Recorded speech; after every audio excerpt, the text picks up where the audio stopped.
second demo lecture of upcoming batch. So we are going to start our new batch for GPAT NIPER 2023. Targeting your GPAT NIPER, then Drug Inspector, Government Pharmacist, and other exams. So those exams will be targeted in this class, and we are going to take only exam oriented, whatever is important for this exam. We have already discussed about the introduction of anatomy physiology in the last lecture, and in this lecture we are going to see one chapter from anatomy physiology which is very important. Previous year के paper देखे होंगे जैसे GPAT 20 का, GPAT 19 का, GPAT 18 का.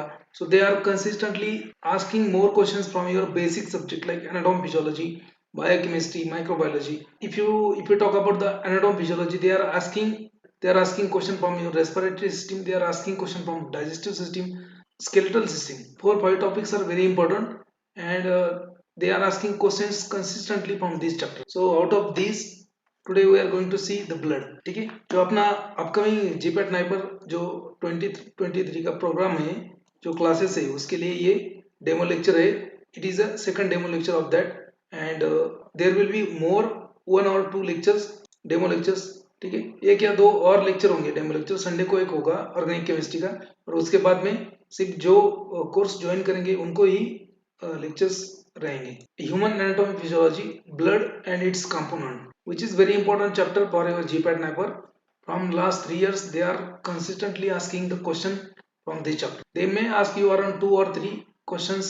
2-3 questions 100% बनते हैं इस चैप्टर में से, और ये बहुत ही ईजी होता है chapter.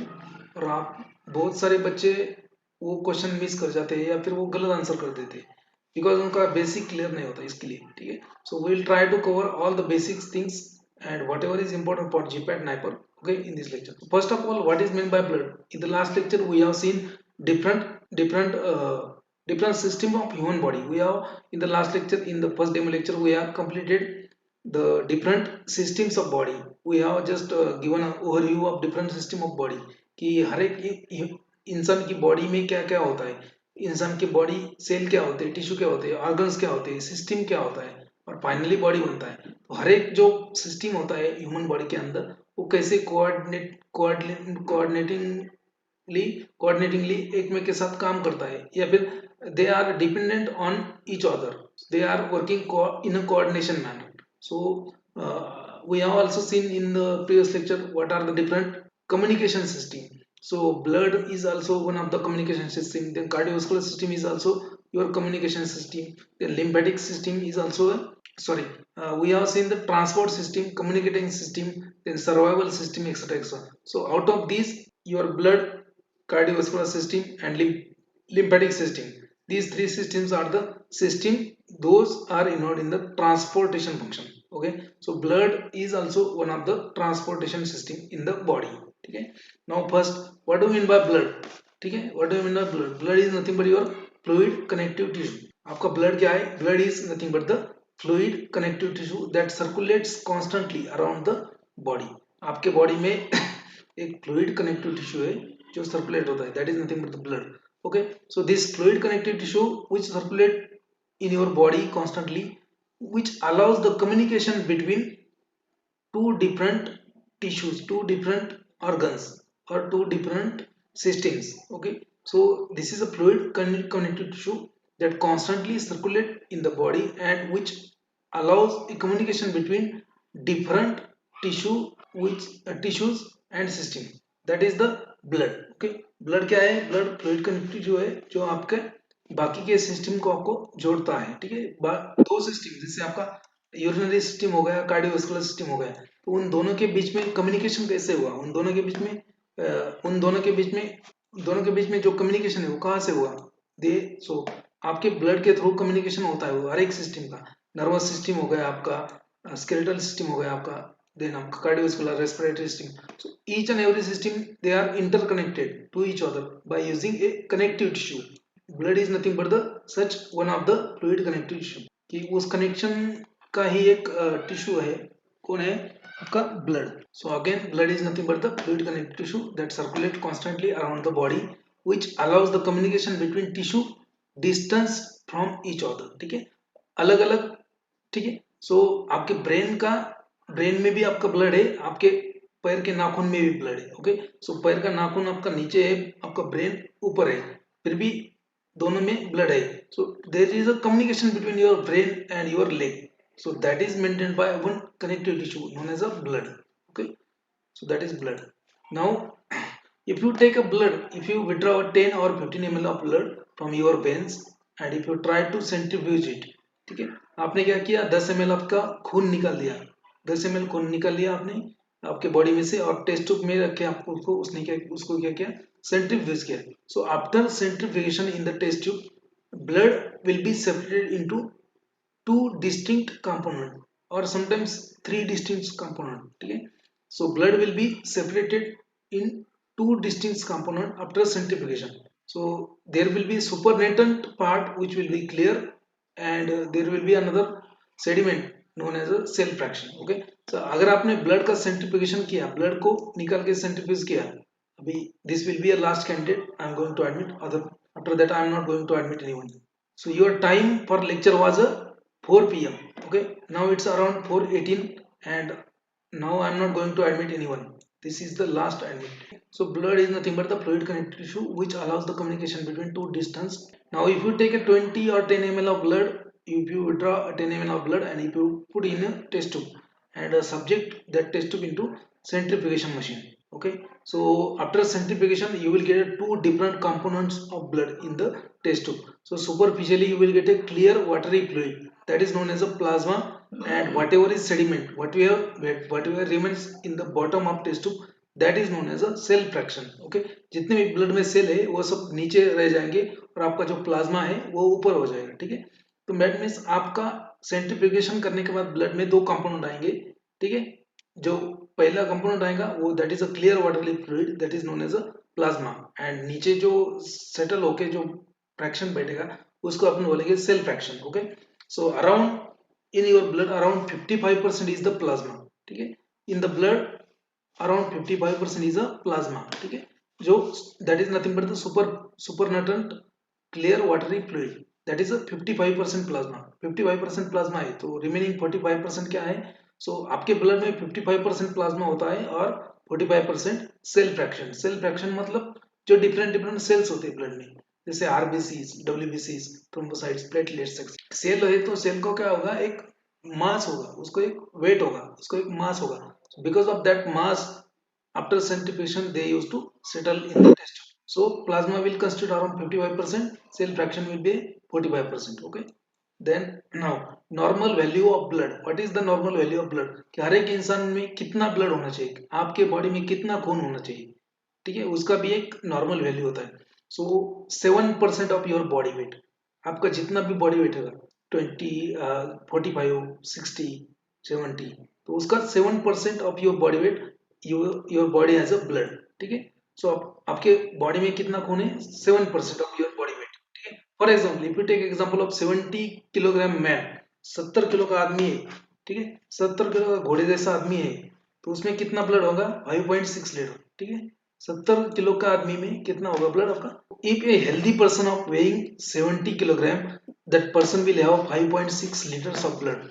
Okay, now this proportion is less in case of ladies, in case of womens and childrens. ठीक है, कि मर्द अपन बोलते हैं ना मर्द होम है, मर्द होम मतलब क्या है, उसमें ज्यादा खून है, उसका उसमें क्या है, ज्यादा खून है, उसमें ज्यादा ब्लड है। So blood is more in the mens as compare to womens and childrens. कि चिल्ड्रंस में प्रोपोर्शन कम रहता है, मतलब अगर 70 केजी की कोई लेडीज है तो उसमें 6% या 6.2% ही ब्लड होगा। जैसे आदमी में कितना होता है, ह्यूमंस मतलब मेल्स में होता है 7% ऑफ बॉडी वेट, तो फीमेल्स में उससे कम होगा, चिल्ड्रंस में भी उससे कम होगा। ओके, सो नॉर्मल वैल्यू कितना होना चाहिए याद रखो। So around 5.6 litres of blood that is circulating in your body. Plasma का कितना फ्रैक्शन होता है, 55% प्लाज्मा होता है, 45% आपका सेडिमेंट मतलब सेल फ्रैक्शन। ये प्लाज्मा का कॉन्स्टिट्यूएंट क्या होता है, what is the component of plasma, what is component of cell fraction, we will see, don't worry. The constituent of plasma, okay, so plasma is made up of 90 to 92% water रहेगा आपका plasma में। So plasma is made up of 90 to 92% water, then along with this it also has some dissolved and suspended substances। ठीक है, इसमें 90 से 92% water ही होगा, plus उसमें क्या होगा, उसमें डिजोल्व सब्सटेंसेस। फॉर एग्जांपल उसमें रहेगा आपका न्यूट्रिएंट रहेगा आपका, प्लाज्मा प्रोटीन्स रहेगा, इनऑर्गेनिक सॉल्ट्स रहेंगे। प्लाज्मा प्रोटीन्स जैसे अल्बुमिन, ग्लोबुलिन्स, ये सब प्रोटीन्स रहते हैं प्लाज्मा प्रोटीन्स। वो इनऑर्गेनिक सॉल्ट जैसे कैल्शियम हो गया आपका, बाइकार्बोनेट हो गया, सोडियम हो गया, कैल्शियम हो गया, क्लोराइड हो गया, ये सब इनऑर्गेनिक आयंस एंड सॉल्ट्स रहते हैं इसमें।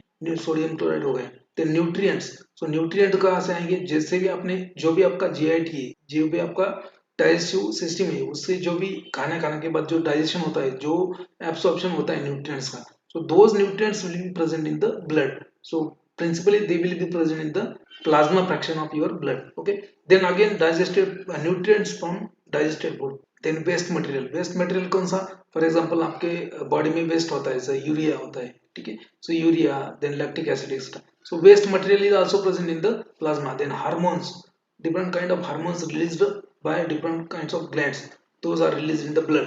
वो हार्मोन्स भी आपका प्लाज्मा में होगा। देन गैसेस, आप बोलेंगे सर गैसेस कैसे होगा, गैसेस जो होता है आपका ऑक्सीजन वगैरह, वो डिजोल्व गैसेस रहते हैं। So your plasma consist of plasma protein, inorganic salts, nutrients principally nutrition from digested food, then waste material like urea, then ammonia, etc. Then hormones and dissolved gases. So this is the constituent of plasma. कितना होता है plasma, 55% याद रखो, ठीक है। आपने blood लिया test tube में, ठीक है, ये ब्लड लिया आपने टेस्ट ट्यूब में, इसको सेंट्रीफ्यूज किया, ये नॉर्मल ब्लड लिया आपने टेस्ट ट्यूब में, और आफ्टर सेंट्रीफ्यूगेशन ऐसा होगा, ठीक है।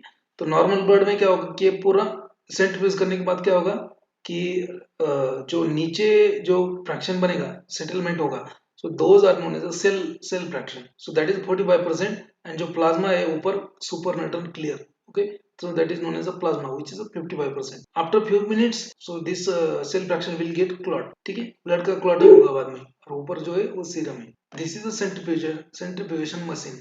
आपने अगर ब्लड लिया, टेस्ट ट्यूब में डाला और सेंट्रीफ्यूज किया, तो आपका फ्रैक्शन निकल में आएगा, फ्रैक्शन निकलेगा, वन फ्रैक्शन प्लाज्मा और सेल सेपरेट हो जाएगी। कभी कभी इसमें 3 फ्रैक्शंस आ जाते हैं, यहाँ पे थोड़ा सा व्हाइट मिल्की पोर्शन आता है, बाद में ऊपर क्लियर सुपरनेटल आता है, नीचे थोड़ा सा मिल्की व्हाइट प्रोपोर्शन आता है, और नीचे सेल आते हैं। नाउ ब्लड सेल्स और सेल फ्रैक्शन, जो सेल होते हैं different kind of blood cells, ठीक है, आपने सेंट्रीफ्यूज किया, आपका ऊपर का जो पार्ट है सुपरनेटल वो हो गया, बाकी नीचे जो सेटल हो गया उसको बोलेंगे ब्लड सेल्स।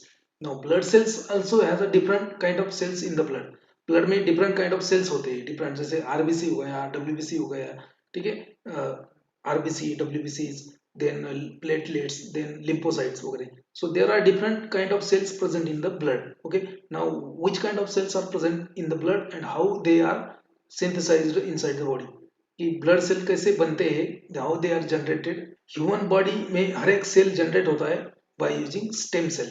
एक स्टेम सेल होते हैं, जैसे आपका, आप मदर के वूम में होते हो, तो आपका जो फर्टिलाइजेशन होने के बाद जो जायगोट बनता है, वहाँ पे सब स्टेम सेल्स रहते हैं। Stem cell is developed into, they are differentiated into different kind of functional, different kind of cells using different function, ठीक है।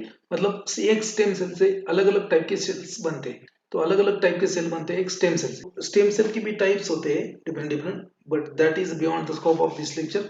सो आपको यहाँ पे इतना याद रखना कि, ठीक है, यहाँ पे इतना याद रखा, pluripotent stem cell, pluripotent stem cell, ठीक है।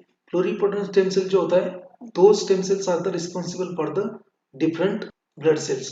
जो फ्लोरीपोटेंट स्टेम सेल्स होता है, जैसे फ्लोरीपोटेंट स्टेम सेल जो है, ये फ्लोरीपोटेंट स्टेम सेल से ये स्टेम सेल्स डिफरेंट इसमें डिवाइड हो गए, ये डिफरेंट इसमें डिवाइड हो गए।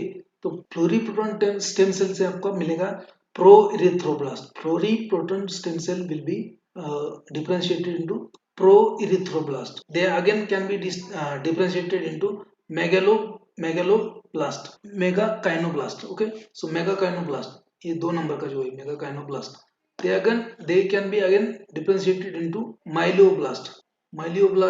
So ये स्टेम सेल जो होते हैं, stem cell different stem cell, ये जो फ्लोरीपोटेंट नाम के स्टेम सेल्स होते हैं आपके बॉडी में, वो क्या होंगे, डिफरेंशिएट होंगे। किसमें डिफरेंशिएट होगा उसका, सो उसमें डिफरेंट टाइप में वो डिफरेंशिएट होंगे। डिफरेंशिएट मतलब उनका सेपरेशन होता है, ठीक है। So first will be pro erythroblast, और प्रो इरिथ्रोब्लास्ट उसके बाद में इरिथ्रोसाइट्स बनेगी, मतलब आरबीसी बनेगा। So pluripotent stem cell will be differentiated into pro erythroblast, then megakaryoblast, then myeloblast, then monoblast and lymphoblast. So these are pluripotent cell will be self differentiated into these kind of different blastocytes, blastocytes or clustocytes, इसमें differentiation होगा उसका। So pro erythroblast will be converted into erythroblast, erythroblast will be converted into reticulocytes, and then they will be converted into erythrocytes. Erythrocytes are nothing but the red blood cells, so you can see here red, ठीक है। So red blood cells they are found from pro erythroblast. जैसे pluripotent stem cell आपका megakaryoblast से differentiate होगा, उसके बाद में मेगाकाइनोसिस्ट होगा, उसके बाद में उससे बनेगा थ्रोम्बोसाइट्स और प्लेटलेट्स, ठीक है। सो ये प्लेटलेट्स बहुत ही छोटे होते हैं और they are involve in the blood clotting, ठीक है, प्लेटलेट्स। देन वही प्लूरिपोटेंट स्टेम अगर मेगालोब्लास्ट में डिफरेंशिएट हो गया, मेगालोब्लास्ट जो सेल है मेगालोब्लास्ट, उसका अगेन 3 टाइप्स में डिफरेंशिएशन होता है, basophil myelocyte, eosinophil myelocytes and neutrophil myelocytes, ठीक है। और वो तीनों रिस्पेक्टिवली बनाते हैं आपका basophil, eosinophil and neutrophils. So these are known as a granulocytes. So these are known as a granulocytes or WBC। ये जो है आपका कौन सा granulocytes and agranulocytes, those are known as a WBCs। WBCs they are known as WBCs।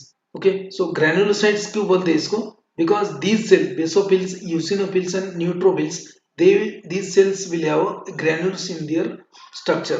देखो देखो यहाँ पे डॉट डॉट दिख रहे हैं, तो डॉट डॉट जो दिख रहे हैं आपको ये तीनों तीनों टाइप के सेल में, तो उसको बोलते हैं granules. So that is known as intracellular granules. So these kind of 3 WBC, basophil, eosinophil and neutrophils, they are known as granulocytes because they have granules in their structure। okay, now this pluripotent stem cell will also differentiated into this monoblast, and monoblast will be later converted into monocyte and they will be matured into monocytes। okay, then these pluripotent stem cells will be differentiated into lymphoblast, then converted into lymphocyte, and they are then matured in the either if they mature in the thymus, then it is known as a T lymphocyte, and if they mature in the bone marrow, then it is known as a B lymphocyte। Pluripotent stem cell से ही आपका सब blood cell बनता है। Pluripotent stem cell different different types में differentiate होता है, जैसे pro erythroblast, megakaryoblast, then myeloblast,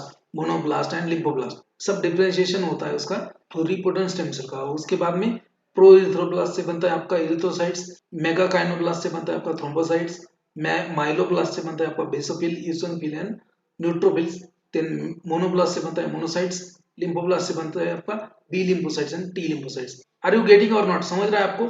Now this part is important for your GPAT exam. First we will see red blood cell, that is RBC. We call it as erythrocytes. So there is another name for red blood cell, that is known as erythrocytes। कभी कभी ये भी पूछ लेगा आपको question, erythrocytes are also known as RBCs, red blood cells।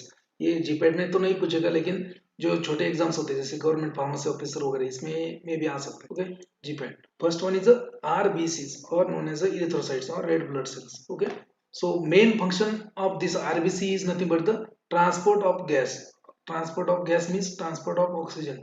So RBCs or red blood cells, they are mainly has a function of transportation of oxygen। So main function is a gas transport, mainly oxygen, but can also carry some amount of carbon dioxide। तो RBC क्या करते हैं, oxygen का transport करते हैं, ठीक है। So oxygen will be transported by RBCs। Sometimes they used to transport carbon dioxide also, but in a lesser amount। okay, now next one is so these RBCs in the blood, they are a most abundant cell। ठीक है, blood में के जो sales होते हैं उसमें 99% abundance किसका होता है, आरबीसी का। मतलब 99% आपको आरबीसी मिल जाएंगे उसमें आपके ब्लड सेल में, ठीक है। आपका दैट्स व्हाई ब्लड का कलर भी क्या है, चेरी रेड, ठीक है, चेरी रेड कलर है ब्लड का, both because most abundant blood cells are nothing but the your RBCs। ठीक है, the what is the shape and size of this RBC? So this RBC will have size of 7 micron in the size। 7 micrometer का आपके RBC का size होगा एक cell का, and it has a बायकनकेव, ठीक है, बायकनकेव डिस्क शेप्ड सेल। यहाँ पे आप देखो, यहाँ पे सेल दिखाया मैंने RBC। So it is nothing but the most abundant type of cell in the blood, RBCs, and they are around 7 micrometer in the size, and they are biconcave disc shaped. Okay, biconcave disc shaped. So what is the lifespan of RBC? कि RBC जो red blood cell जो है आपके blood में कितना देर तक जिंदा रहता है, ठीक है. So what is life span? So life span for red blood cell is around 120 days. 120 दिन का लाइफ स्पैन होता है. इसके बारे में क्वेश्चन ऑलरेडी पूछा है various kind of drug inspector exam और गवर्नमेंट फार्मासिस्ट एग्जाम में ये पूछा है. लाइफ स्पैन ऑफ आरबीसी कितना होता है? 120 डेज. ठीक है, ये इंपॉर्टेंट है. Now this RBC will not have any kind of nucleus. ठीक है, इसमें कोई भी न्यूक्लियस नहीं है. न्यूक्लियस नहीं होने के कारण ये डिवाइड नहीं कर सकता. मतलब न्यूक्लियस नहीं होने के कारण ये इसका मल्टीप्लिकेशन नहीं होगा. ये रीडिवाइड एंड रीडिवाइड नहीं होती. So there is no nucleus in the RBC and they can not divide and must be supplemented from the red bone marrow continuously. आपको मालूम है उनका लाइफ स्पैन कितना है? 120 डेज. 120 दिन तक 120 दिन तक वो सेल जिंदा रहेंगी, अपना काम करती रहेंगी. उसके बाद में क्या? वो मर जाएगी. मरने के बाद फिर क्या? वो कहाँ से आएंगे? After the life span of RBC, as these RBCs does not have any kind of nucleus and they cannot divide, that's why they must be supplemented from red bone marrow continuously. आपका जो bone होता है, long bones, जैसे आपका thigh bone हो गया, thigh bone में bone marrow जो होता है उसमें रेड ब्लड सेल का प्रोडक्शन होता है, तो वहां से कंटिन्यूसली सप्लाई होता है ब्लड में. So new RBCs develops with in 7 days. अगर ये एक 120 दिन तक, इसके 120 दिन के बाद आरबीसी का सेल मर जाएगा. उसके बाद में क्या होगा? New RBC will develop within 7 days by the process of erythropoiesis. So the process of development of your RBC is known as erythropoiesis. Remember, erythropoiesis का प्रोसेस होगा, उसमें आपका नया आरबीसी बन जाएगा उसमें. Now this erythropoiesis process requires vitamin B12, that is cyanocobalamin and folic acid. Okay, folic acid लगता है, विटामिन B12 लगता है. किसके लिए? इरिथ्रोपियोसिस. इरिथ्रोपियोसिस क्या होता है? Formation of red blood cell in body, that is known as erythropoiesis. So vitamin B12 and folic acid are required for RBC synthesis. Now RBC synthesis takes place in the bone marrow. ठीक है, bone marrow में होता है उसका erythropoiesis. Hormone that regulate the RBC production. कौन regulate करता है RBC production का? ऐसा थोड़ी कि मन से कभी भी आके बन जाएगा आरबीसी और कभी भी आके मर जाएगा, ऐसा नहीं. उसका एक कंट्रोल होता है, control system. So hormone that regulate the RBC production is nothing but the erythropoietin. याद रखो, ये इंपॉर्टेंट है, इरिथ्रोपियोटिन. सो इरिथ्रोपायोटिन और इरिथ्रोपियोटिन, आप जैसे भी बोलना चाहो बोल सकते हो, इरिथ्रोपियोटिन और इरिथ्रोपायोटिन. Erythropoietin is the hormone responsible for the control and start of erythropoiesis. So erythropoiesis is the process RBC and it is controlled by hormone known as erythropoietin. Now this hormone is produced inside the kidney. ठीक है, इसके ऊपर भी question आ सकता है. erythropoietin is produced in which organ? So kidney. So erythropoietin is the hormone that control the erythropoiesis, that is synthesis of RBC, and that is formed in the kidney. Erythropoiesis, the process of erythropoiesis is regulated by negative feedback mechanism. जो इरिथ्रोपियोसिस का process होता है वो regulate होता है कैसे? Negative feedback mechanism से. ठीक है, कि नेगेटिव फीडबैक मैकेनिज्म क्या होता है? अगर आपको नहीं मालूम तो प्रीवियस वाला वीडियो देख लीजिए, उसमें वो I have already explain what is negative feedback mechanism, what is positive feedback mechanism. So that is regulated by negative feedback mechanism. और ये अभी भी एक्सप्लेन करूंगा बाद में. जैसे मान लीजिए कि आपके ब्लड में, आपके आपके बॉडी में आरबीसी कम हो गए, मतलब आरबीसी कम हो गया, नॉर्मल से कम हो गया आरबीसी. सो एनीमिया हो गया आपका. एनीमिया होने के कारण क्या होगा? एनीमिया हो गया मतलब आपके ब्लड का ऑक्सीजन कैरिंग कैपेसिटी क्या हो गया? कम हो गया. ऑक्सीजन कैरिंग कैपेसिटी कम हो गया आपका बॉडी का because of less RBC in your body. तो क्या होगा आपको? हाइपोक्सिया होगा. हाइपोक्सिया मतलब कम oxygen level. So less oxygen level in your body known as hypoxia. So because of less amount of RBC in your body or because of anemia or because of blood loss, ये बहुत सारे reason क्यों हो सकता है. मतलब anaemia क्यों हो सकता है आपको? बहुत सारे रीजन क्यों हो सकता है. जैसे आपको ब्लड लॉस हो गया, ठीक है, या फिर आपको आयरन की डिफिशियंसी है, या फिर आपको फोलिक एसिड डिफिशियंसी है, या फिर कोई जेनेटिक प्रॉब्लम है, तो उसमें भी आपका एनीमिया हो सकता है. बिकॉज ऑफ दैट एनीमिया आपके बॉडी में हाइपोक्सिया होगी.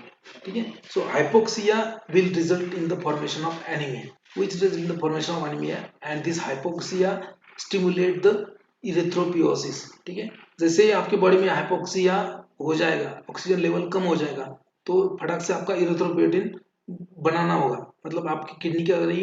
इरिथ्रोपोइटिन नाम का हार्मोन बनाएंगी. इरिथ्रोपोइटिन क्या करेगा? इरेथ्रोपोइसिस को स्टिमुलेट करेगा। इरेथ्रोपोइसिस क्या है? It is nothing but the process of formation of RBC. तो आरबीसी वहां पे बन जाएगा आपका और वो ब्लड में रिलीज होगा, आरबीसी ब्लड में आना चालू होगा, ठीक है, बोन मैरो से। तो क्या होगा, ऑब्वियसली आरबीसी अगर ब्लड में बढ़ेगा तो ऑक्सीजन भी आपका बॉडी में बढ़ेगा, ठीक है। तो हाइपोक्सिया ऑटोमेटिकली कम होगा। जैसे ही हाइपोक्सिया कम हो जाता है, मतलब नॉर्मल हो जाता है ऑक्सीजन लेवल बॉडी का, तो वो जो हाइपोक्सिया नॉर्मल हो गया तो वो निगेटिव इम्पैक्ट करता है किसके ऊपर? किडनी के ऊपर। तो इरिथ्रोपोइटिन नहीं बनेगा, बंद हो जाएगा बनना। मतलब जैसे ही कम हो गया आपका ऑक्सीजन लेवल तो इरिथ्रोपोइटिन का प्रोडक्शन चालू हो जाएगा और इरिथ्रोपोइटिन क्या करेगा? इरिथ्रोपोइसिस करेगा और आरबीसी का प्रोडक्शन करेगा। और जैसे ही आपका ऑक्सीजन लेवल नॉर्मल होता है, ठीक है, तो इरिथ्रोपोइटिन का प्रोडक्शन रुक जाएगा और इरिथ्रोपोइटिन इरिथ्रोपोइसिस नहीं करेगा और आरबीसी प्रोडक्शन नहीं होगा। तो इस तरीके से that is known as a negative feedback mechanism. Okay, so this erythropoiesis is regulated by negative feedback mechanism. Okay. Now after the lifespan of 120 days, अब ये सेल बन गया कैसे आपको मालूम है? इसका टाइम लाइफ स्पैन मालूम है 120 दिन। अभी 120 दिन के बाद इसका ये सेल मर जाएगा, तो ऑटोमेटिकली नहीं। So after life span of 120 days the cell membrane of RBC become more fragile and susceptible for the hemolysis. 120 दिन के बाद ये बूढ़ी हो जाएगी। ये सेल बूढ़ी होने के बाद क्या होगा? बूढ़ी, आपको मालूम है आदमी बूढ़ा होने के बाद उसको क्या होता है? तो वो चल नहीं सकता है, इफिशियंसी कम हो जाता है उसका, उसको बहुत सारे प्रॉब्लम हो जाएगी। तो ये सेल जब बूढ़ा हो जाएगा तो उसका जो मेम्ब्रेन है वो रप्चर होना चालू होगा। It will be easy for rupture. So after the lifespan of RBC 120 days, cell membrane of RBC will become more fragile and susceptible for hemolysis. Now hemolysis means breakdown of blood cells. Hemolysis means breakdown of blood cells, breakdown of RBC, which is carried out by the reticuloendothelial cells in the spleen. तो ये कहाँ पे होगा? उसका breakdown spleen में होगा। Spleen क्या है? ऑर्गन है, ऑर्गन है। वो स्प्लीन में क्या होगा? उसका उसका होगा स्प्लीन में breakdown after the its lifespan. Lifespan कितना है? 120 days याद रखो। So after the lifespan of RBC, its membrane will become fragile. After the lifespan of RBC membrane become fragile and then it will be susceptible for hemolysis, which is carried out in the spleen by reticuloendothelial cells in the spleen. आपका जो spleen होता है, spleen में type का cell होता है reticuloendothelial cell, वो क्या करेगा? इसका ब्रेकडाउन करेगा। नाउ ब्रेकडाउन करने के बाद जो प्रोडक्ट बनता है उसका, भाई इसमें क्या होता है? इसमें आपका ब्लड सेल में या आरबीसी में इसमें होता है आपका हीमोग्लोबिन होता है। तो हीमोग्लोबिन वो ब्रेक डाउन होगा, हीमोग्लोबिन आरबीसी का ब्रेक डाउन होगा, जो प्रोटीन होकर होगा, तो उसका बनेगा आपका बाइल। ओके, सो बाइल गॉल ब्लैडर में जो बाइल होता है वो कहाँ से बनता है? After the break down of your RBC. So what is the normal RBC count? हर एक के ब्लड में कितना नॉर्मल आरबीसी होना चाहिए? So number of RBC per liter or per cubic milliliter. So number of RBC per liter or number of RBC per cubic millimeter. So in case of male, अगर आदमी है तो उसमें क्या कितना रहेगा ब्लड? आरबीसी का account 4.5 to 6.5 millions of mm cubic mm. Okay, million cell पर क्यूबिक एमएम। जो मेल्स जो आदमी है, आदमी में रहेगा या फिर मर्द जो है उसमें रहेगा 4.5 to 6.5 मिलियन सेल्स पर क्यूबिक मिलीमीटर, ठीक है। जो फीमेल्स होते हैं, फीमेल्स में रहेगा 3.8 to 5.8 इंटू 3.8 to 5.8 मिलियन पर क्यूबिक मिलीमीटर, ठीक है। तो मेल्स में आरबीसी का काउंट ज्यादा होता है, फीमेल्स में कम होता है। क्यों? बिकॉज फीमेल्स में क्या होता है कि फीमेल्स में मंथली उनका जो पीरियड्स होता है उसमें उनका ब्लड लॉस हो जाता है और उसकी वजह से उसमें लेडीज में ये आरबीसी का काउंट कम रहता है। Now what is haematocrit? इसके ऊपर डायरेक्टली क्वेश्चन आ चुका है जीपैट में 2019 में। सो यहाँ पे थोड़ा ध्यान दो। So what is haematocrit? Haematocrit is nothing but the volume of RBC in 1 litre of blood, ठीक है।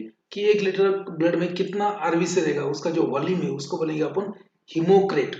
हीमोक्रेट is nothing but the volume of RBC in 1 litre. Okay, so normal उसका वैल्यू कितना होना चाहिए? Normal range of haematocrit is in case of males 40 to 55%। 40 to 55% haematocrit value होता है 1 litre में mails में। फीमेल्स में होता है 36 to 46, ठीक है। So in case of female haematocrit value is 36 to 46 normal, males में होता है 40 to 55। और जीपेट में ये क्वेश्चन आया था कि if hematocrit value is less than 40 to 45% then it will result in, और आपके नीचे ऑप्शन थे एनीमिया, पॉलीसाइथेमिया और और भी दो तीन ऑप्शन थे. So there was answer of polycythaemia. तो देखते हैं अपन. If hematocrit value is less than normal, अगर hematocrit वैल्यू नॉर्मल से कम हो गया तो that will result in the anaemia. hematocrit value is more than normal, that will result in the polycythaemia. Haematocrit क्या है? आरबीसी का packed cell volume. It is known as a packed cell volume, volume of RBC in 1 litre. और RBC क्या है? RBC is responsible for the oxygen carrying capacity. Haemoglobin RBC में होता है, तो आरबीसी का कम हो गया मतलब हीमोग्लोबिन कम हो गया. आरबीसी का वैल्यू ज्यादा हो गया मतलब हीमोग्लोबिन ज्यादा हो गया. ठीक है. कभी कभी ये ऐसा भी क्वेश्चन पूछेंगे, if there is a less hemoglobin than normal then it is known as anemia. If there is a more hemoglobin than normal, that is known as a polycythemia. So hematocrit value less than normal result in the anemia, and hematocrit value more than normal is result in the polycythemia. So you can see here. और ठीक है, आपका ये test tube है, ये आपका blood का centrifugation के बाद ये हो गया आपका प्लाज्मा. प्लाज्मा में क्या आता है? वाटर आता है, plasma proteins, nutrients and hormones and etcetera etcetera, waste वगैरह. ठीक है. देन दूसरा एक लेयर आता है, थोड़ा सा एकदम छोटा लेयर आता है, ब्लफी कोट, मतलब व्हाइट व्हाइट कलर का आता है. उसमें white blood sales and platelet रहती है, डब्ल्यूबीसी एंड प्लेटलेट्स. ठीक है. और सबसे नीचे आएगा आपका रेड ब्लड सेल का फ्रैक्शन. ओके, उसको बोलते हैं अपन हीमोक्रेट्स. ओके, तो नॉर्मल वैल्यू मेल्स में होता है, ये फीमेल्स में होता है 37 टू 47 फीमेल्स में. मेल्स में कितना होता है? 42 टू 52. ठीक है, थोड़ा बहुत चेंजेस होता रहता है, मतलब हर एक बुक में अलग अलग दिया है. उसके बाद में एनीमिया कब होगा? जब आरबीसी का लेवल, आपका आरबीसी हीमोक्रेट जो है वो लेस देन नॉर्मल होगा. अगर नॉर्मल से कम होगा आरबीसी और हीमोक्रेट तो एनीमिया होगा, एंड अगर ज्यादा होगा नॉर्मल से तो उसको बोलेंगे पॉलीसाइथेमिया. ठीक है, याद रखो ये दोनों टर्म्स. जीपेट 2019 में सेम क्वेश्चन आया था as it is, you can check in the paper. और आपका जो आरबीसी है रेड ब्लड सेल, उसमें क्या होता है? हीमोग्लोबिन होता है. उसमें होता है आपका haemoglobin. What is haemoglobin? As the name indicate haemoglobin. हाँ, ये देखो यहाँ पे आप ब्रेक कर सकते हैं haemo and globin. So haemoglobin, so it is made up of two terms, haemo and globin. ठीक है. सो ग्लोबिन, आपको ये समझ में आया ग्लोबिन मतलब क्या? It is a type of protein. अगर आपने प्रोटीन चैप्टर पढ़ा होगा बायोकेमिस्ट्री में से तो आपको मिल जाएगा वहां पे. ठीक है, globular protein, globins. Okay, so in case of haemoglobin, it is a made up of a globular protein. It is a globular protein and pigment.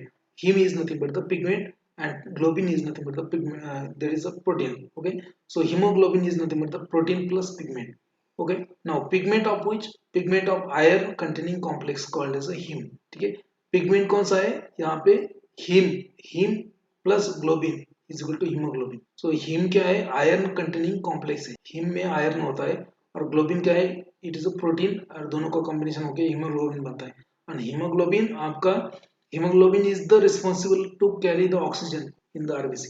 आपका जो आरबीसी ऑक्सीजन कैरिंग कैपेसिटी होता है आरबीसी का, क्यों होता है? Because of haemoglobin. Now each haemoglobin molecule consist of 4 globin chain. इसमें चार हर एक हीमोग्लोबिन के मॉलिक्यूल में 4 ग्लोबिन चेन होता है प्रोटीन का, एंड 4 हीम यूनिट्स. 4 हीम होता है, मतलब एक हीमोग्लोबिन में 4 हीम होगा, 4 ग्लोबिन होगा. ठीक है, so 4 hemes plus 4 globins are present in the one hemoglobin molecule. ठीक है. Now each heme molecule will carry one oxygen. ठीक है, so one molecule of hemoglobin will carry 4 oxygen. इसके ऊपर भी डायरेक्टली जीपेट में क्वेश्चन आया. So how many number of oxygen molecule is carried by one molecule of hemoglobin? So one molecule of hemoglobin will carry four molecules of oxygen. याद रखो, 4 molecule of oxygen carry करेगा one haemoglobin. इसके बारे में भी जीपैड में पूछा है. Okay, so haemoglobin is nothing but the globular protein plus complex of iron, that is a heme plus globin, hemoglobin. Each hemoglobin molecule consists of 4 globin chain and 4 units of heme with 1 atom of iron. जो haem होता है, haem में एक, इसमें एक iron होता है. तो यहाँ पे कितना है? सो 1 molecule of hemoglobin will carry 4 molecules of oxygen. इसके ऊपर जीपीएड में क्वेश्चन आ चुका है, you have to be clear. ठीक है. Now iron carried in the blood stream bound to its transport protein transparent. जैसे आप खाना खाते हो, खाने में क्या सब आता है आपका? तो खाने में भी आयरन आता है आपका. So whatever iron you are consuming using in your diet, that will be transported across the cell membrane, and after that the iron will bind to a protein known as a transferrin. Iron is not free iron is not present in the blood. आपके blood में iron free form में होता ही नहीं है. जैसे ही आपके intestine में से आयरन का एब्सॉर्प्शन हो गया, so immediately iron will bind to one protein known as a transferrin. ये ट्रांसफेरिन प्रोटीन आपके ब्लड में होता है ऑलरेडी, इसको बाइंड करते हैं. सो इसको बोलते हैं आयरन बाइंडिंग प्रोटीन. याद रखो, इसके ऊपर भी क्वेश्चन आ सकता है. So iron binding protein is nothing but the transferrin. Quickly revise the process of erythropoiesis. ठीक है, यहाँ पे स्टेम सेल्स वगैरह बन के सब आप इरेथ्रोब्लास्ट बन गए. स्टेम सेल से फ्लोरीपोटेंट स्टेम सेल से इरेथ्रोब्लास्ट बन गए. ठीक है, वो होता है आपका बोन मैरो. ये होगा आपका बोन मैरो में होता है. नाउ वहां से क्या होगा, ये बोन मैरो से इरेथ्रोब्लास्ट जो है, erythroblast vitamin B 12 and folic acid जो है आपके डाइट से आता है. Vitamin B 12 and folic acid जो डाइट से आता है वो, और इरेथ्रोब्लास्ट वो क्या करेगा, मदद करेगा किसका, इरेथ्रोब्लास्ट का, टू डेवलप आरबीसी. ठीक है, तो ये आरबीसी डेवलप होगा. और आपके डाइट में आयरन भी आता है ना, जैसे यहाँ पे देखो ये मीट दिखा है. So highest amount of iron content is there in a meat. जो आयरन है, फॉलिक एसिड है, विटामिन बी 12 है, ये तीनों प्लस आपका erythroblast from bone marrow. So they will develop into a small size nucleus. Okay, so reduce in the size and produces the hemoglobin, losses the nucleus. ठीक है, इरेथ्रोब्लास्ट में क्या होगा, इरेथ्रोब्लास्ट जो सेल है उसमें iron plus folic acid plus vitamin B 12 ये क्या करेंगे, इसमें इनकॉर्पोरेशन करेंगे, मतलब हिम बनाएंगे किसमें, आपका आरबीसी के अंदर. ठीक है, so reticulocytes matures in the circulation after for 7 days. तो ये बनेगा आपका रेटिकुलोसाइट. ये मैच्योर होगा आपके ब्लड में और बन जाएगा आपका RBC, red blood cell. So mature erythrocyte lives for 120 days. Okay, so that's how the process of RBC formation. Now after 120 days this RBC is broken down into the spleen में ये उसका breakdown होगा, उसका life span खत्म होने के बाद. Okay, so haemolysis in the spleen, and उसका हिमोलाइसिस प्रोडक्ट क्या है, तो हिमोलाइसिस होने के बाद जो उसका जो बाय प्रोडक्ट है that will be secreted into the bile. Bilirubin secreted into the bile. जो बिलिरुबिन जो है वो कहाँ से बनता है, आपका breakdown product of RBC. So इसके ऊपर भी क्वेश्चन आ सकता है, what is the breakdown product of RBC, that is nothing but the bilirubin. Okay, so जैसे ब्रेकडाउन हो गया तो इसमें से क्या होगा, हिम रिलीज होगा, आयरन रिलीज होगा. ठीक है ना, तो ये आयरन है ना, फिर से ये यूटिलाइज होता है रेड बोन मैरो में. So it is just life cycle of erythrocytes, life cycle of erythrocytes. Now this is known as haemoglobin molecule. ठीक है, आपका हीमोग्लोबिन मॉलिक्यूल कुछ इस तरीके से होता है. ठीक है, वहां पे क्या है, उसमें क्या है, 4 ग्लोबिन चेन्स होता है. ठीक है, तो ये आप देखो X1 X2. ठीक है, ये X1 है, ये X2, उसके बाद X1 X2 ये. ठीक है, सो ये जो दो रेड टाइप का प्रोटीन का कॉम्प्लेक्स है और दो this light blue and little bit dark blue, ये this is known as a globular protein और ग्लोबुलिन्स. ये 4 चेन होता है ग्लोबुलिन्स का, और उसमें 4 हीम मॉलिक्यूल्स होता है. ये जो डॉट डॉट दिख रहे हैं आपको, these are nothing but the iron containing haem. Okay, मतलब हीम कॉम्प्लेक्स है, iron containing complex haem.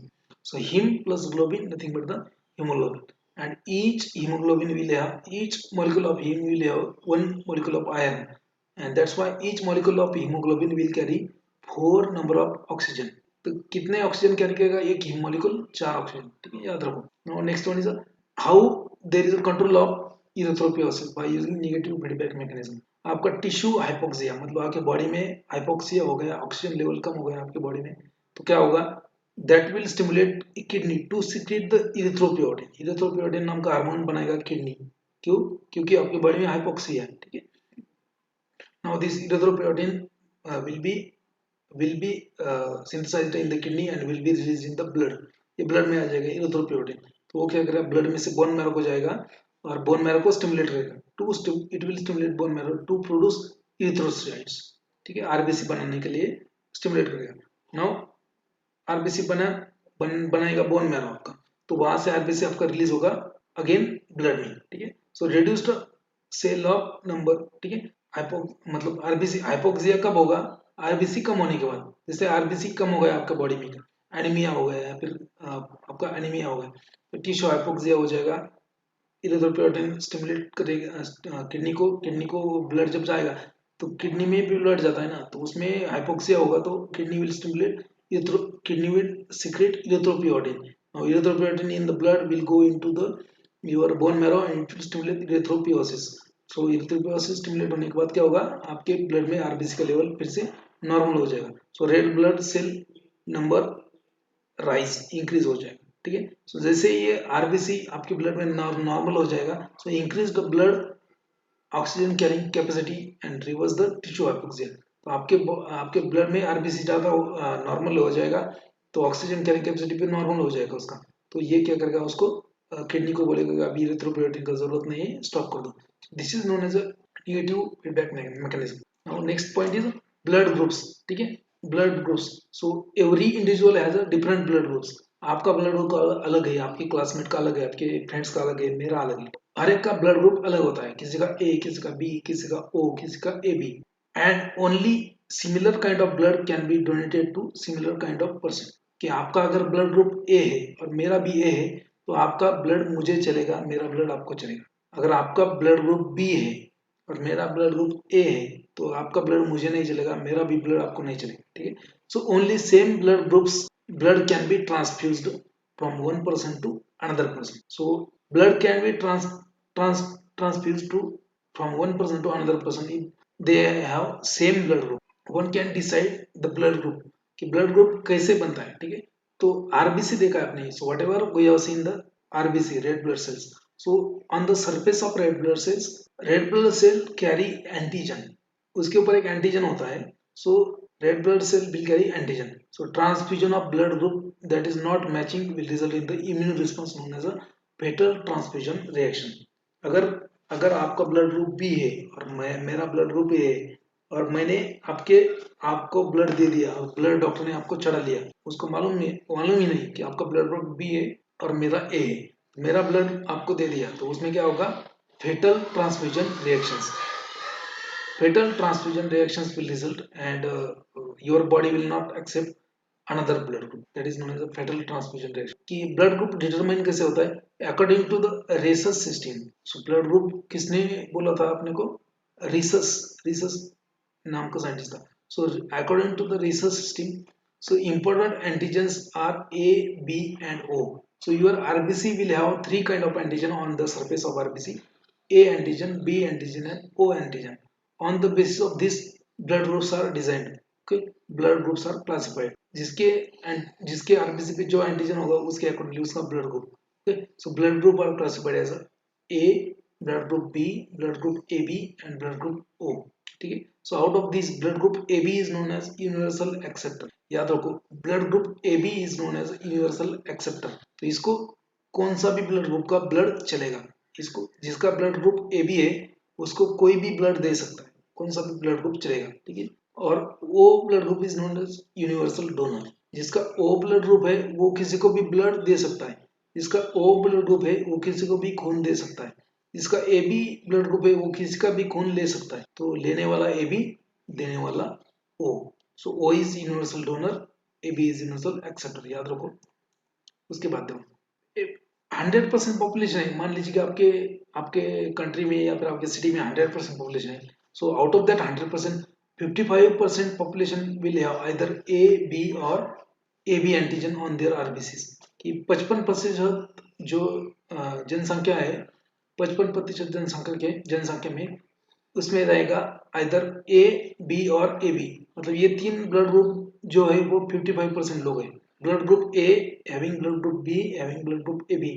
So 55% लोग जो है उनमें ये तीनों ब्लड ग्रुप पाए जाते हैं. रिमेनिंग 45% का क्या? So remaining 45% will not have antigen A, B or AB. So they are others. That's why they are having other antigen, okay, known as O.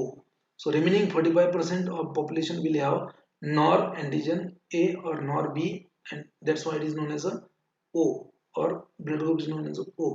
ठीक है. 55% लोगों में ए बी और ए बी ब्लड ग्रुप होता है, A B और A B blood group, और 45% में ओ होता है. याद रखो. नाउ यहाँ पे देखो, यहाँ पे एक चार्ट दिया है सामने. सो यहाँ पे देखो, फर्स्ट कॉलम में ब्लड ग्रुप, सेकंड कॉलम में antigen antibody present, third column में डोनर, फोर्थ कॉलम में रेसिपिएंट. ठीक है. तो यहाँ पे देखो कौन सा टाइप का ब्लड ग्रुप है, उसके आरबीसी के ऊपर कौन से टाइप के एंटीजन है और वो किसको ब्लड दे सकता है और किसका ब्लड रिसीव कर सकता है, ठीक है। So first one is your blood group A. First one is your blood group ए। यहाँ पे माउस के ऊपर ध्यान दो आप थोड़ा। ब्लड ग्रुप ए जिसका है उसके आरबीसी के ऊपर रहेगा antigen A. Okay, so those which are having blood group A, their RBC will have antigen known as A, and their RBC also will produce an antibody known as anti-B। जिसका blood group ए है उसके RBC के ऊपर antigen रहता है ए, और वो antigen ए होने के कारण वो एंटी बी होता है, मतलब एंटी बी होता है, मतलब बी ब्लड ग्रुप इसको नहीं चलेगा। तो ये किसको ब्लड दे सकता है? So person having blood group A can donate the blood to the another person having blood group A और ए बी। मतलब जिसका ए ब्लड ग्रुप है वो दूसरे ए ब्लड ग्रुप वाले को दे सकता है या फिर ए बी ब्लड ग्रुप वाले को दे सकता है। As this A blood group will have anti-B, that's why they are incompatible with the B, O and other B and O both, because blood group having those person having A blood group will make antibodies against the O and, तो मतलब A group blood group वाले किसको दे सकते हैं? ए को या फिर ए B को, ठीक है। और वो किससे ले सकते हैं? वो ले सकते हैं ब्लड ए से और ओ से, उनको उनका ही टाइप चलेगा या फिर ओ चलेगा। So those second one is a B, so those person will have B blood group, so they will have a B type of antigen on their RBC and it will produce anti-A, so that's why they can donate the blood to another person which is having B blood group or AB blood group, okay, and they can receive the blood from another person who is having B blood group or O blood group, ठीक है। Then A B जिसका blood group है उसके surface पे कौन सा antigen होता है? उसके सरफेस पे एंटीजन होता है ए प्लस बी, मतलब जिसका ए बी ब्लड ग्रुप है उसके सरफेस के ऊपर दोनों एंटीजन होते हैं ए एंड बी, लेकिन उसमें एंटीबॉडी कोई नहीं होता, एंटीबॉडी प्रोड्यूस नहीं करता। So does not makes neither anti और anti B, compatible only with A B. A B blood group जो है जिसका है वो सिर्फ ए बी को ही दे सकता है, जिसका दूसरे किसी व्यक्ति का ए बी है तो उसको ही दे सकता है, बाकी के साथ नहीं कंपेटेबल, हो ए के साथ नहीं, बी के साथ नहीं, ओ के साथ नहीं। सो ये ए बी वाला सिर्फ ए बी वाले को ही ब्लड ग्रुप दे सकता है। ए बी वाला किससे ब्लड ले सकता है?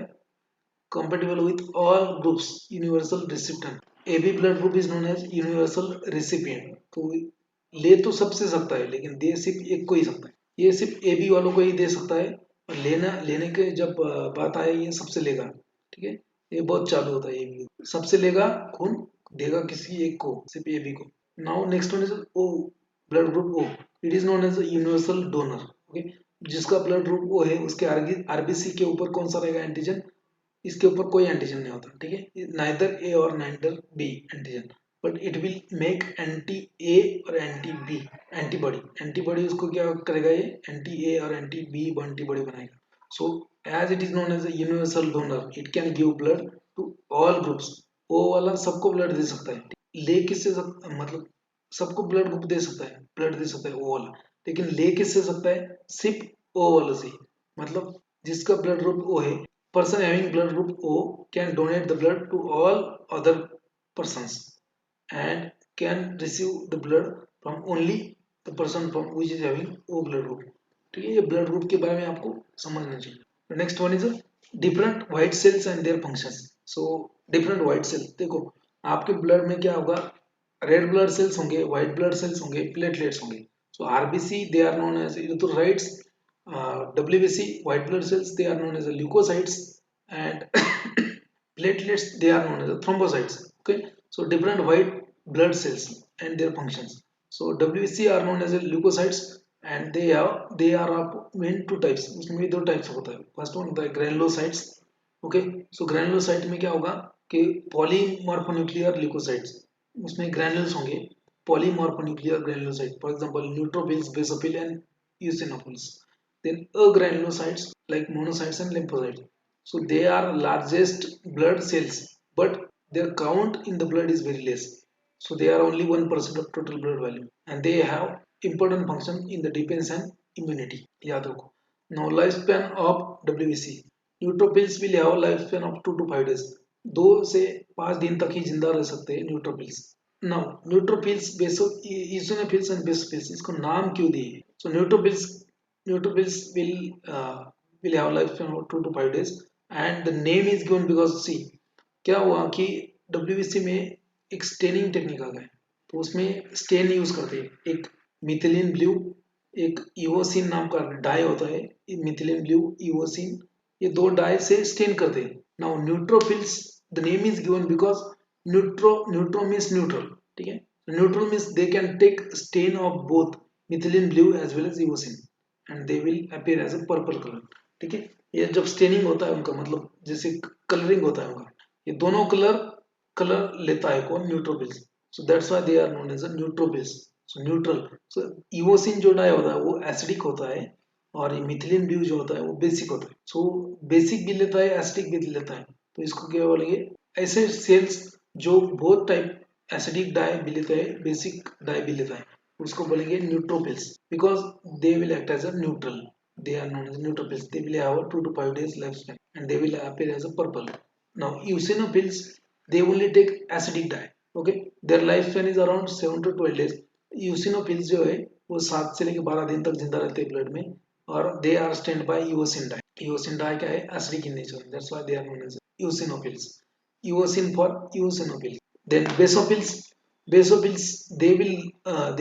their lifespan is around 12 to 15 days, 12 से लेकर 15 दिन तक जिंदा रहते हैं वो, और they are stained by alkaline methylene blue and hence they are known as a basophils.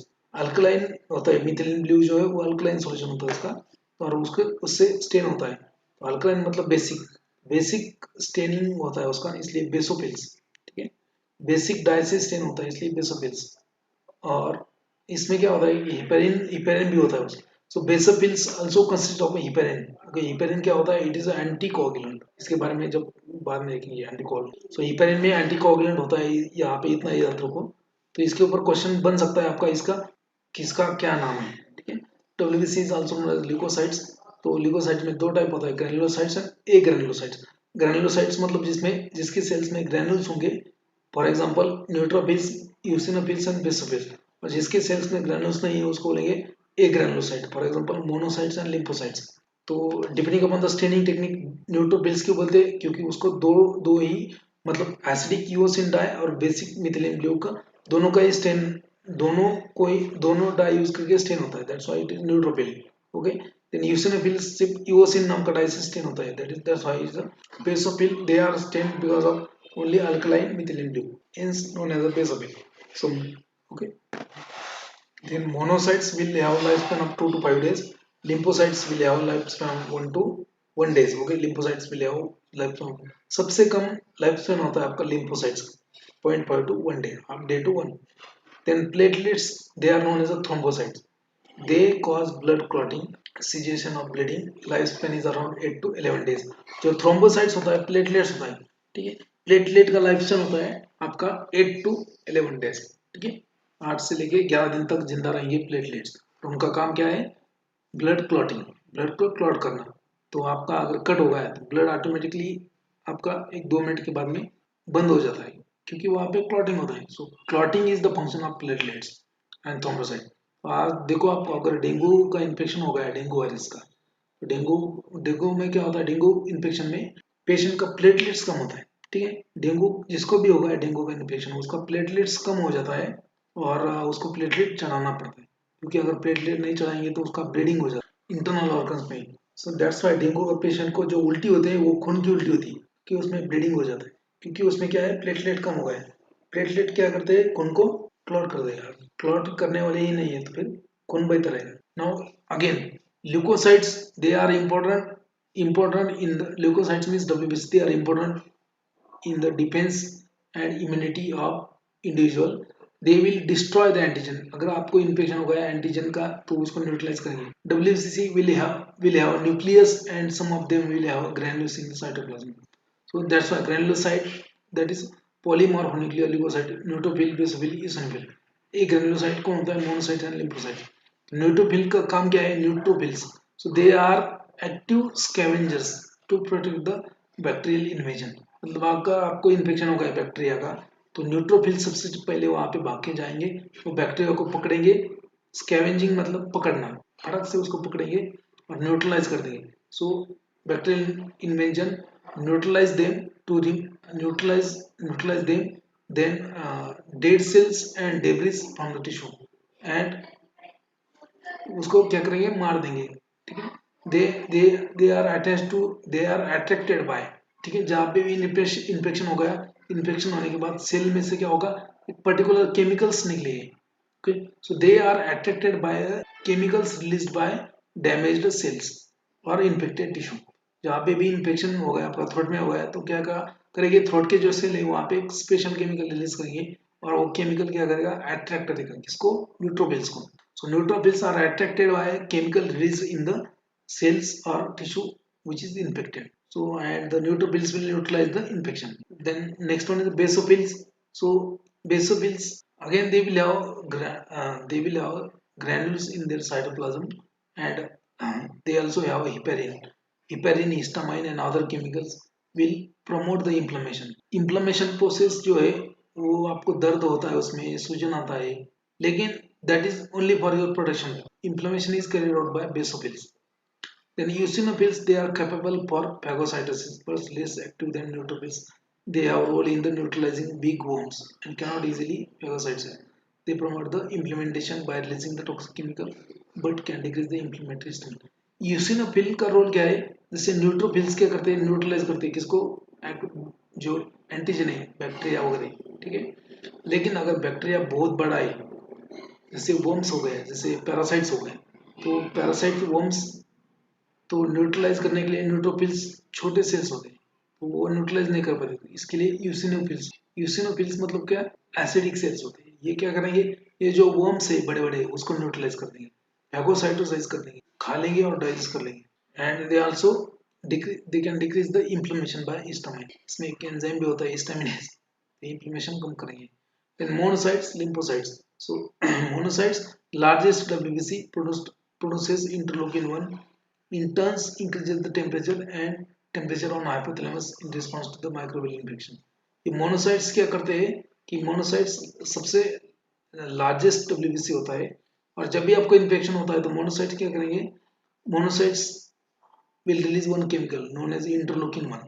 So monocytes infection के बाद में इंटरलूकिन 1 रिलीज करेंगे और वो आपका टेम्परेचर बढ़ा देगा, ठीक है। मतलब बुखार क्यों आता है आपको, that is because of infection and monocytes. Infection होगा, वहाँ पे मोनोसाइट जाएंगे, वो ये केमिकल रिलीज करेंगे इंटरलूकिन 1, उसकी वजह से क्या होगा, आपका टेम्परेचर बढ़ जाएगा। Stimulate the production of globulins by liver, increase the production of, इसका काम है। Then lymphocytes, smaller than monocytes, they are found in the oxyntic tissue such as lymph node and spleen. तो स्प्लीन और lymph node में ये lymphocytes पाए जाते हैं, वहाँ पे मैच्योर होते हैं। So maturation sites for lymphocyte is the lymph nodes. Then T lymphocytes are derived from thymus and B lymphocytes are derived from the bone marrow. अगर बोन मैरो से निकलेगा लिम्फोसाइट तो उसको बोलेंगे बी लिम्फोसाइट्स, अगर thymus gland से निकलेगा तो उसको बोलेंगे टी लिम्फोसाइट्स, ठीक है।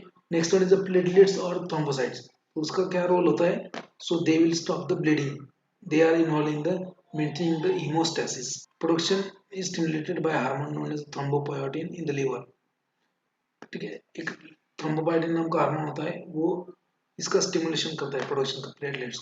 तो नॉर्मल रेंज क्या होता है, तो बेसोफिल ऐसे दिखते हैं कुछ, देखो न्यूट्रोफिल्स कुछ ऐसे दिखते हैं, न्यूट्रलाइज कर देंगे बैक्टीरिया को। बेसोफिल्स कुछ ऐसे दिखते हैं, पॉलीमॉर्फोन्यूक्लियर न्यूक्लियर पॉलीमॉर्फोन्यूक्लियर साइट्स, ठीक है। न्यूक्लियस में दो दो तीन तीन न्यूक्लियस होते हैं, ठीक है। इसमें देखो दो है, इसमें तीन है, that's why they are known as polymorphonuclear. So this is the process how there is a phagocytosis by neutrophils. neutrophils phagocytosis कैसे करेंगे, ये आपका माइक्रोब्स है, माइक्रोबियल माइक्रोब्स है, और ये न्यूट्रोफिल्स है, उसको निकल लेंगे और उसको डाइजेस्ट कर लेंगे, that is known as phagocytosis. We'll see the remaining points